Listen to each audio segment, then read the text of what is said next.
Aujourd'hui, on va aborder un sujet, donc je ne peux pas, j'ai dermato, qu'on a raccourci comme ça. On va surtout parler d'expérience santé, et notamment chez les jeunes, et en particulier en dermatologie. Donc moi, je suis Bruno Peuvrier, j'ai cofondé une agence qui s'appelle Stratum.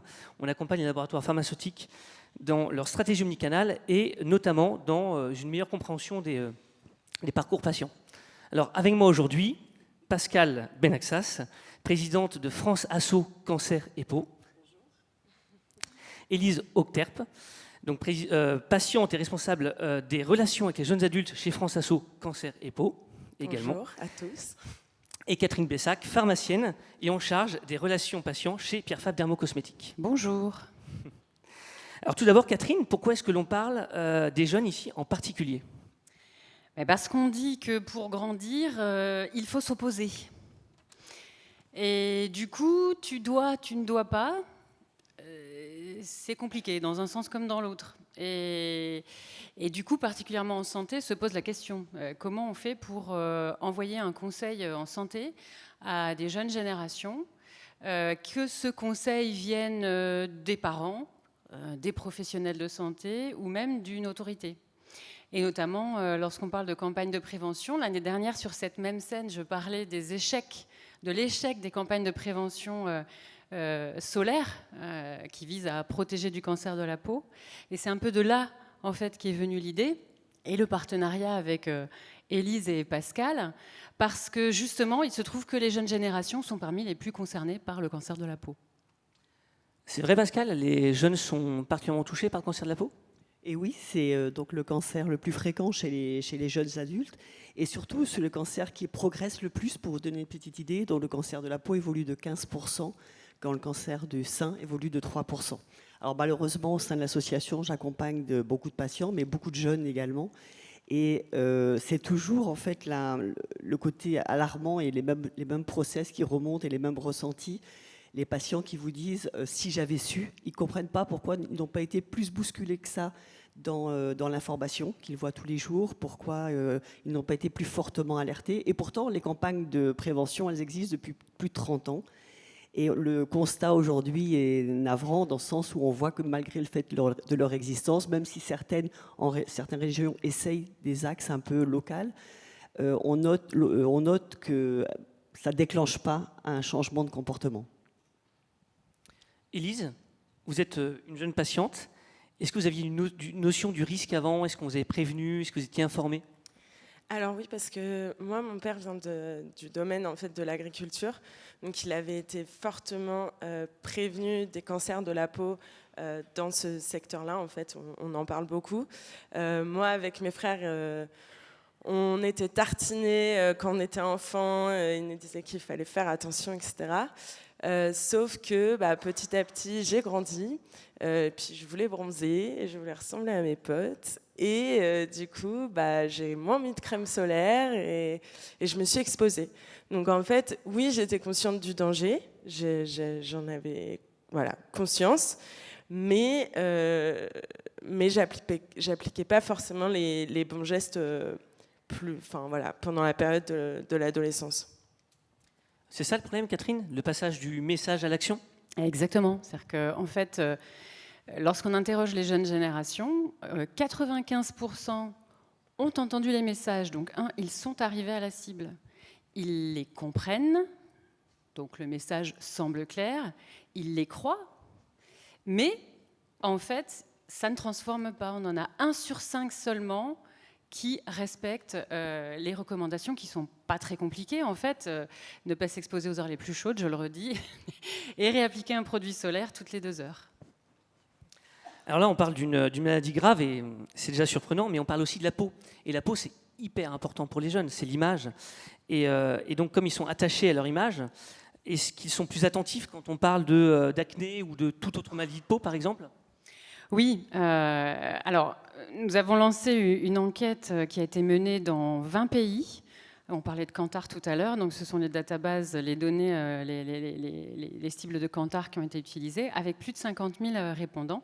C'est une enquête que nous avons baptisée ALL, pour toute maladie de peau, toute carnation et tout pays. Et cette enquête, elle vise à générer des données sur les maladies de peau en général, parce que l'acné, la rosacée, l'eczéma, tout le monde en a entendu parler, mais dans la réalité, sachez qu'il y a très peu de données à cette échelle-là pour mesurer et leur prévalence et les impacts de ces maladies.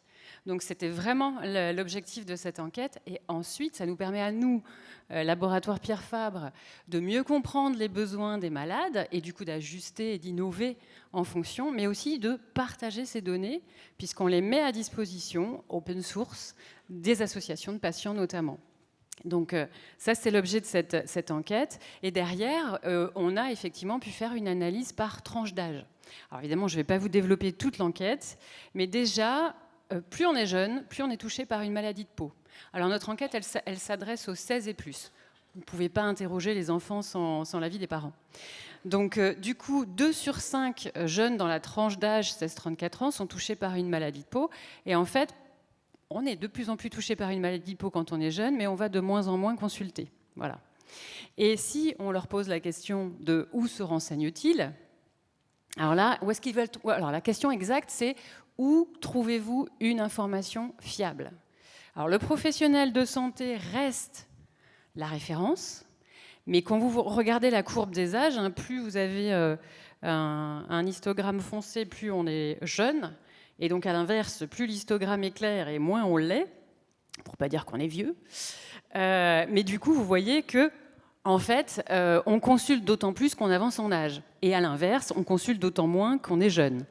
Et alors, ce qui est intéressant, c'est que là, la question qu'on se pose, c'est on dit les jeunes, ils sont digital, influenceurs, ils vont regarder ces infos-là. Ben là, en fait, vous voyez que non, les blogs, les influenceurs, les forums sont tout au bout de ce graphique. Et ce qui est étonnant, quand on revient à ce que j'ai introduit, tu dois, tu ne dois pas, la famille, comment passer un message. La famille, elle est en deuxième position ici, chez le jeune, et c'est ceux qui consultent le plus leurs proches. La famille, deuxième position, les amis, pas très loin non plus. Donc en fait, on demande conseil. À l'inverse, quand on envoie son ange, on ne demande plus du tout à ses proches. Mais donc, il y a vraiment une présence importante du conseil, de la famille et des amis. Les proches sont fondamentaux. Pascal, du coup, c'est à la famille qu'il faut confier la protection solaire des jeunes? Alors j'ai envie de dire oui et non, parce que c'est pas si simple. Et pourtant, ce qui nous fait rager, c'est que le cancer de la peau, c'est un cancer qui peut être extrêmement agressif s'il est pris en charge tardivement. Et pourtant, c'est extrêmement facile de s'en prémunir, donc comme soulevait Catherine, donc avec des gestes extrêmement simples de protection, donc mettant de la crème, un chapeau, des lunettes, en s'observant. Mais pour faire ça, il faut comprendre qu'il y a eu un risque. Et c'est là un peu où le bas blesse. Alors même si les parents disent à leurs ados ou à leurs jeunes adultes n'oublie pas de mettre ta crème, fais ceci, fais cela, mais bon, comme nous disent quand on a eu l'occasion de travailler avec des étudiants, la première chose qu'ils nous disent, c'est « ça me saoule ». Quand ils entendent les parents dire ça, parce que c'est répété non-stop, et puis les parents ne sont pas toujours à côté des jeunes. Donc on tourne en rond avec un message qui n'est pas très efficace. Et aujourd'hui, ce que l'on note, c'est que ce qu'il faut vraiment challenger, c'est le message pour qu'enfin ça déclenche un réflexe donc de protection chez le jeune. Alors Catherine, quelle a été l'approche des laboratoires Pierre Fabre à ce sujet? Alors moi, j'appartiens à la division qui travaille avec les patients et les associations de patients. Et le credo, c'est ne jamais rien construire, ne jamais penser santé sans le principal concerné. Donc l'idée ici, ça a été de co-créer. Et donc, puisqu'on s'adressait aux jeunes générations, d'aller voir des jeunes étudiants. Alors cette démarche, l'idée, c'est de la faire à l'échelle européenne. On a commencé par la France en fin d'année dernière. Et c'est là que Stratum est entré en jeu. En effet, donc on a du coup coordonné cette consultation sous forme d'un design sprint d'une semaine complète à Nantes avec 2 écoles, ISEG et IARTSUP, et l'aide de coachs spécialisés donc, pour faciliter justement cette création.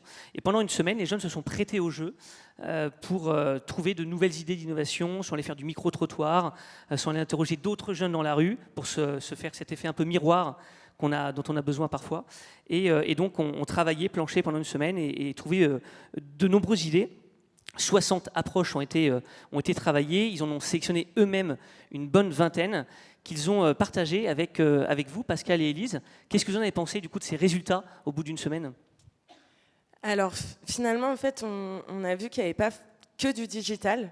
Il y avait aussi des propositions comme de faire des parcours dans les villes à l'ombre, des ateliers pour appliquer de la crème solaire, ou aussi propositions de responsabilisation d'une personne, d'un groupe, comme le SAM en fait dans les campagnes anti-alcool.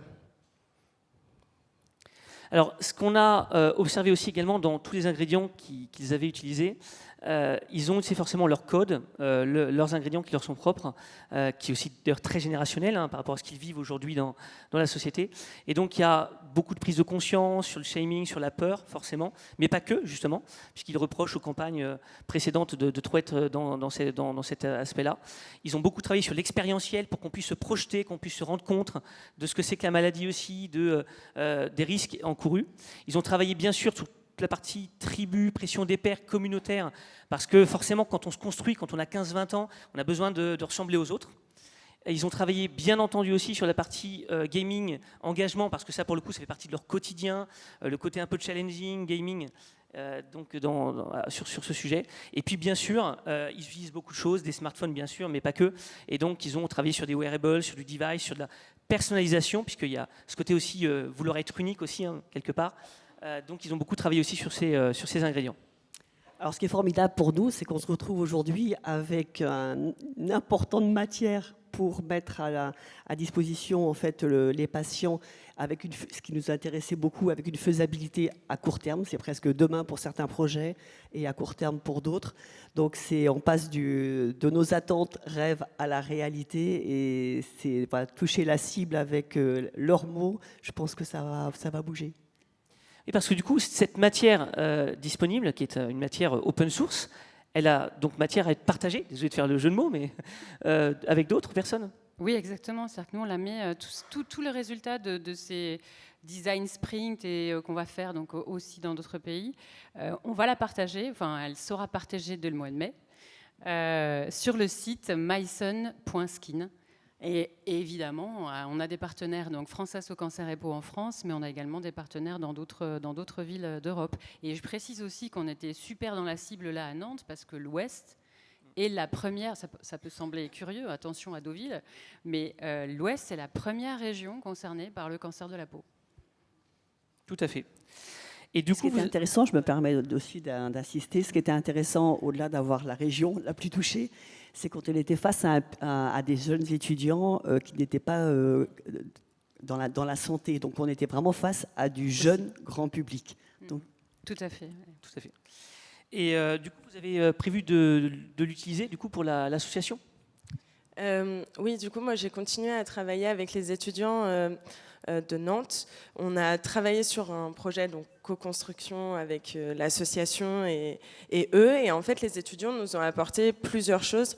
Donc, comme le disait un peu Bruno, eux nous ont apporté le fait d'adapter le langage à la cible, puisque faut qu'on utilise un langage un peu plus familier, sur un ton un peu plus inclusif, plutôt que eux soient qu'on lui transmette un message directement et qu'il soit le simple destinataire. Ensuite, la notion d'agir pour ne pas avoir de regrets, parce que forcément, il y a aussi beaucoup de jeunes sont sur l'apparence et veulent être beaux, belles, et dans ces cas-là, bronzer, ça veut dire être beau, belle. Mais on veut dire que finalement, si jamais on s'expose plus rapidement, on va avoir avoir des taches, des rides, exactement. Donc du coup, les personnes seront plus... le vieillissement cutané, ouais. Voilà, le vieillissement qui leur parle beaucoup, plus que le cancer. Oui, c'est ça.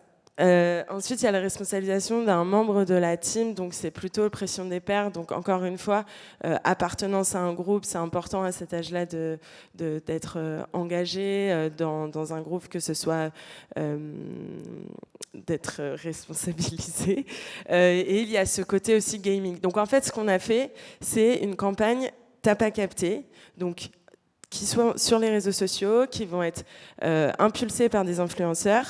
Et c'est un challenge où les personnes devront prendre une photo d'eux-mêmes avec de la crème solaire, un chapeau, des lunettes par exemple, et les relayer sur les réseaux sociaux avec le hashtag t'as pas capté ou ça passe crème. Donc ça c'est un vrai challenge qui ont été vraiment, que les étudiants ont apporté, et on s'est mis d'accord pour mettre ça en place. Ensuite il y a une campagne d'affichage qu'on va mettre dès mai, parce que le mois de mai c'est le mois de la sensibilisation du cancer de la peau.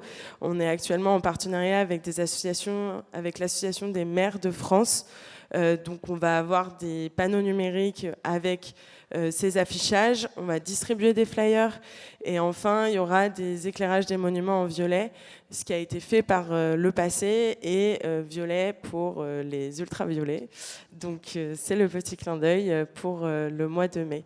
Et enfin les relais éducatifs via les BDE, parce que forcément les élèves, encore une fois, veulent se sentir inclus, avoir un sentiment avec les autres étudiants d'être appartenir à un groupe, pardon. Et qui de mieux que les bureaux des élèves pour pouvoir transmettre ce message. J'en profite aussi pour dire que les campagnes d'affichage seront en 3 temps. Donc il y a le fameux t'as pas capté. Ensuite, vous n'avez toujours pas capté. Et d'autres affiches avec le vous avez enfin capté. Et alors du coup, on va continuer la démarche dans d'autres pays d'Europe, du coup ?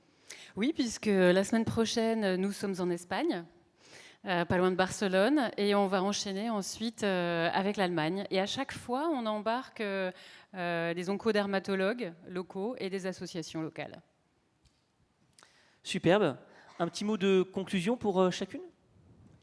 Je voulais remercier les étudiants qui nous ont permis de sortir toute cette matière que nous allons pouvoir mettre très rapidement en place. Merci également à Catherine, Bruno, de nous avoir permis d'être auprès de vous aujourd'hui, parce que, comme on disait tout à l'heure, la prévention dans les cancers de la peau, c'est la campagne oubliée des grands sujets de prévention dans toutes les pathologies. Donc, gagner en visibilité pour nous, c'est énorme, et d'être auprès de vous aujourd'hui, c'est énorme. Donc, je voulais vous remercier vous tous. Et puis, voilà, on va sortir tout ça, et puis on vous tient au courant en faisant des tests et voir ce qui marche et ce qui marche moins bien à tester. Élise ? Moi, j'ai travaillé directement avec les étudiants. Du coup, je les remercie aussi pour avoir apporté aussi toutes ces idées qui seront en fait vraiment pertinentes pour faire nos campagnes qui ont été faites par des jeunes pour des jeunes. Et Catherine ? Et moi, du coup, juste en conclusion, effectivement, le patient ne sait pas tout, mais on ne peut plus travailler sans lui. Merci beaucoup. Bonjour à toutes et tous.